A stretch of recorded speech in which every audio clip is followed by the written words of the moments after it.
পহেলা বৈশাখ বাংলা নববর্ষের প্রথম দিন।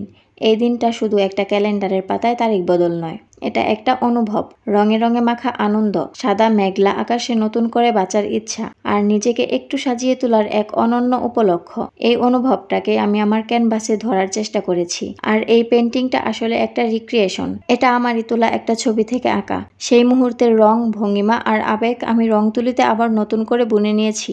এই পেন্টিংয়ের শুরুতে আমি শাড়ির জন্য ব্যবহার করেছিলাম সাদা আর লাল রং, কিন্তু পরে বুঝলাম সাদা রংটা ক্যানভাসের ব্যাকগ্রাউন্ডের সাথে মিশে গিয়ে স্পষ্টতা হারাচ্ছে। তাই আমি সেই অংশে নতুনভাবে যোগ করেছি একটি উজ্জ্বল হলুদ, যা এখন ছবিকে দিয়েছে এক প্রাণবন্ত বৈশাখী অনুভব। শাড়ির লাল পাড়, লাল চুড়ি আর পায়ে আলতার লাল ছোঁয়া, প্রতিটি অংশে লাল রঙের ঐতিহ্যকে ফুটিয়ে তোলার চেষ্টা করেছি।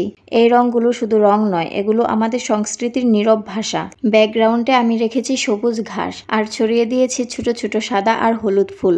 এটা একটা বৈশাখী সকালের প্রতিচ্ছবি। এই পুরো পেন্টিংটা করার সময় আমি যা সবচেয়ে বেশি অনুভব করেছি তা হলো নিজের সঙ্গে এক ধরনের সংযোগ। কারণ এটা শুধু একটা আর্ট নয়, এটা আমার নিজের একটা মুহূর্তের শিল্পরূপ। যে ছবিটা থেকে এটা করেছি সেটা আমার খুব কাছের, আর সেই মুহূর্তটা আমি চেয়েছি সবার সঙ্গে ভাগ করে নিতে একটু অন্যভাবে। এই পেন্টিং শুধু একটি পেন্টিং নয়, এটা হলো আমাদের বাঙালিয়ানার অনুভব। বৈশাখ এলেই যে উৎসব আর রঙে ভরে ওঠে মন, সেই অনুভূতিকে ধরতেই এই ছোট্ট চেষ্টা। এই আর্টটা যারা দেখছেন, আপনারা যদি একটু হলেও সেই বাঙালিয়ানার গন্ধটা, বৈশাখের রংটা আর আমার ভালোবাসাটা অনুভব করেন, তাহলেই এই আঁকা সার্থক। আপনাদের কেউ যদি এমন রিক্রিয়েশন ট্রাই করেন, তাহলে অবশ্যই আমার সাথে শেয়ার করবেন। আর্টের কোনো নিয়ম নেই, আছে শুধু অনুভব আর প্রকাশ।